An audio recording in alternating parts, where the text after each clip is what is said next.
हाय class, good evening. कल हम लोग वर्क एनर्जी पावर का वर्क इंट्रोडक्शन पार्ट खत्म कर चुके थे। आज हम लोग स्टार्ट कर रहे हैं दो नया topic, work done by friction और वर्क डन बाय ग्रेविटी। क्योंकि हमारा न्यूमेरिकल पोर्शन जो होता है फ्रिक्शन या ग्रेविटी मैक्सिमम क्वेश्चन आता है, वो चाहे वो लैडर कंडीशन हो या चाहे किसी टेबल पे ऑब्जेक्ट कोई ब्लॉक रखा हो तो फ्रिक्शन कंडीशन हो जाता है, जो कि स्टैटिक और काइनेटिक फ्रिक्शन का यूज करके न्यूमेरिकल पोर्शन बनता है। तो आइए हम लोग स्टार्ट करते हैं टॉपिक अपना। पहला, वर्क डन बाय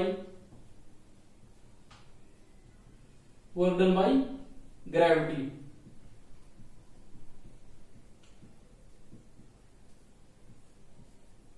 पहले हम लोग डेरिवेशन करेंगे।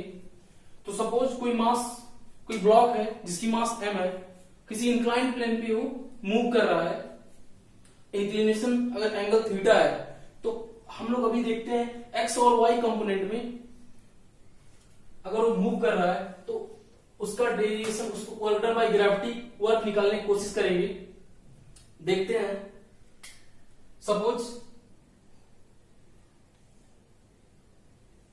सपोज एक लैडर कंडीशन है, यहां पे थीटा एंगल पे इंक्लाइन है और एक कोई ऑब्जेक्ट जिसका मास m है, ये मूव करके डाउनवर्ड मूव कर रहा है। अब इसका मास डिस्प्लेस होकर यहां पे आ गया। इसका जो मूवमेंट होगा यहां पे हम x और y कोऑर्डिनेट पहले दिखा दे रहे हैं। x और y कोऑर्डिनेट इसलिए क्योंकि अभी हम जब डिस्प्लेसमेंट लिखेंगे तो वेक्टर फॉर्म में लिखेंगे, x और y और z के कंपोनेंट में। तो देखिए अब हम क्या करेंगे, इसका फाइनल पोजीशन क्या था, इसका इनिशियल पोजीशन क्या था, y है, और मूव करके कहां पहुंचा, इसका फाइनल पोजीशन y है, और इन दोनों के बीच की डिस्टेंस क्या हो जाएगी आपकी h। देखिए अब मैं इसका फ्री बॉडी डायग्राम बनाऊंगा। देखिए इसकी वजह से हमारा जो डाउनवर्ड फोर्स एक्ट करेगा mg डाउनवर्ड लगेगा, उसके बाद यहां पे mg cos थीटा इंक्लिनेशन की वजह से, फिर इसके ऊपर यहां पे कौन सा होगा mg sin थीटा। ये दोनों रिजॉल्व कंपोनेंट है, एक हॉरिजॉन्टल एक वर्टिकल, और यहां पे एक नॉर्मल रिएक्शन भी एक्ट करेगा, नॉर्मल रिएक्शन भी एक्ट करेगा इस ब्लॉक के ऊपर। और एक चीज और, हमारा काइनेटिक फ्रिक्शन भी एक्ट करेगा mg sin थीटा के अपोजिट Fk। अब देखिए फ्री बॉडी डायग्राम, जितने फोर्सेस थे सब फ्री हो चुके हैं। अब देखिए हम लोग क्या जानते हैं, work done equals to F dot S। तो यहां पे देखिए पहले डाउनवर्ड फोर्स क्या एक्ट कर रहा है, Fg क्या है, minus of m into G J cap. Minus of m into J cap क्यों हुआ, क्योंकि हम लोग जानते हैं x और y डायरेक्शन में इसको क्या लेते हैं प्लस y एक्सिस, यहाँ पे प्लस x एक्सिस। तो ये हमारा j कंपोनेंट होता है, अगर इसके डाउनवर्ड जाएंगे तो क्या होगा, माइनस j कंपोनेंट हो जाएगा, यहाँ पे प्लस j कंपोनेंट। तो इसलिए Fg क्या हो जाएगा माइनस mg जे कैप। आइए देखते हैं। अब हम डिस्प्लेसमेंट का इक्वेशन लिखेंगे किसके फॉर्म में, x y z के फॉर्म में, delta x i cap plus delta y j cap plus delta z k cap. i j k cap vector के फॉर्म में मैंने लिख दिया। अब आइए इसको पुट करते हैं यहां पे, work done equals to F into S। यहां पे पुट करेंगे minus of mg j cap into delta of x i cap plus delta of y j cap plus delta of z k cap. जैसे कि हम लोग जानते हैं dot product और क्रॉस प्रोडक्ट में कि जैसे यहां पे क्या होगा, i और k जो वेक्टर फॉर्म में डेल्टा x और डेल्टा z का कंपोनेंट क्या हो जाएगा, जीरो हो जाएगा। अब यहां पे हम इसको समझाते हैं, यहां पे आइए समझते हैं इसको। देखिए अब क्या लिखेंगे, मैंने यहां पे क्या लिखा था, W of minus mg J cap into delta X I cap plus delta Y J cap plus delta Z K cap. यहां पे हम प्रोडक्ट इसका करेंगे तो क्या आ जाएगा, minus of M G into delta Y. और मैं आपको बता दूं कि यहां से हम अगर डेल्टा वाई लिखते हैं, यहां से इस डायग्राम को देख के बताइए डेल्टा वाई क्या होगा। डेल्टा वाई लिखने के लिए हम Y I minus Y F करते हैं, तो इसकी वैल्यू क्या है, एच। अभी देखते जाइए, यहां पे क्या करेंगे, पुट करते हैं इसकी वैल्यू पे W of minus M into G. लेकिन आपको मैं एक बात बता दूं, ये हमारा एच की वैल्यू था, सॉरी ये Y I minus Y F equal to H. हम जब इनिशियल पोजीशन की बात करते हैं, इनिशियल पोजीशन मैंने पहले इसकी वैल्यू क्या थी, एच। अगर हम यहां पे डेल्टा वाई लिखते हैं तो फाइनल माइनस इनिशियल होता है, तो यहां पे क्या हो जाएगा, Y final minus Y initial equal to, इस कंडीशन में क्या हो जाएगा, माइनस ऑफ एच हो जाएगा, जो कि हम लोग यहां पे पुट करेंगे W equal to minus M G into minus H. आपका क्या हो जाएगा, एम जी एच।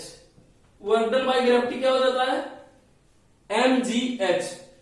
लेकिन आपको मैं एक बात बता दूं, अगर यही ब्लॉक डाउनवर्ड फॉल कर रहा, इसके अपोजिट अगर मूव करेगा तो क्या हो जाएगा, ये वर्क डन यहां पे minus of M G H. यहां पे आप इसको नोट करके लिखेंगे कि वो when block moves in opposite direction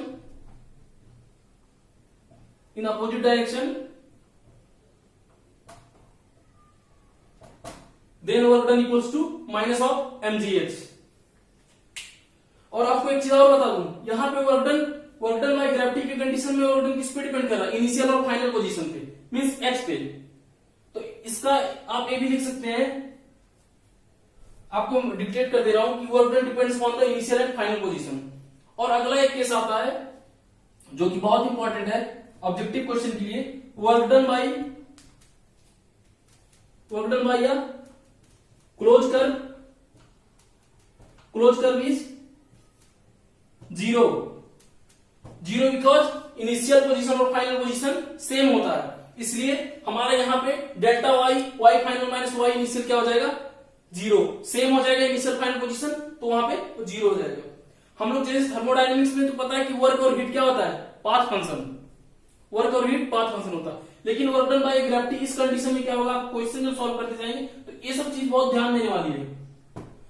यहां पे साइन का भी बहुत इंपॉर्टेंट रोल है, माइनस ऑफ एमजीएच कभी भी ऑप्शन में दोनों दिया रहेगा, तो आपको ये बहुत समझ कि ब्लॉक का मूवमेंट अपोजिट हो रहा है, ये चीज देखना आपको। तो ये आपका होगा work done by gravity case में, न्यूमेरिकल भी इसी बेस रहेगा, यहाँ पे मास की वैल्यू दे देगी, एम की वैल्यू दे देगा, इंक्लिनेशन सपोज थीटा जो है थीटा एंगल 30 डिग्री दे देगा, और डिस्टेंस दे देगा। आपसे इस क्वेश्चन में वर्क डन भी पूछ सकता है, फ्रिक्शन फोर्स भी पूछ सकता है। फ्रिक्शन फोर्स पूछेगा तो क्या हो जाएगा, F equal to mu to N. यहाँ पे क्या हो जाएगा, अगर मूव करेगा तो काइनेटिक फ्रिक्शन हो जाएगा, तो यहाँ पे नॉर्मल क्या हो जाएगा, mu into K equals to M G cos theta. आप देखिए यहाँ पे नॉर्मल किसके बराबर होगा, एम जी कॉस थीटा। ये थोड़ा सा डायग्राम कुछ ऐसा जाएगा, ऐसा नॉर्मल की जस्ट अपोजिट है एम जी कॉस थीटा। तो देखिए यहां पे उसके बाद फिर हम क्या करेंगे, M G sine theta equals to mu of K M G cos theta. इसीलिए हम लिखते हैं क्या, एम जी कैंसिल हो जाएगा, यहां पे आ जाएगा tan theta equals to mu of K. ये हमारा एक बहुत इंपॉर्टेंट काइनेटिक फ्रिक्शन क्या होता है, ऐसे आप लिख सकते हैं theta equals to tan inverse of mu K. एक ऑब्जेक्टिव क्वेश्चन में डायरेक्ट पूछ लेता कभी। ये क्या हो गया, वहां पे theta equals to tan inverse of mu dot K. अब इसको नोट कर लीजिए,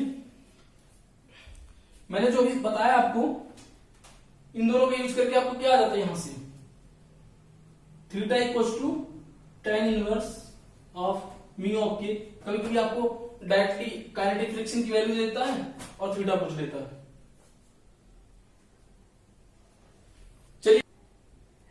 जैसे आपको अभी बताया था मैंने कि वहां पे क्या हो जाएगा, जैसे कभी भी क्या होता है, मैंने बोला था friction force F equal to mu into N होता है।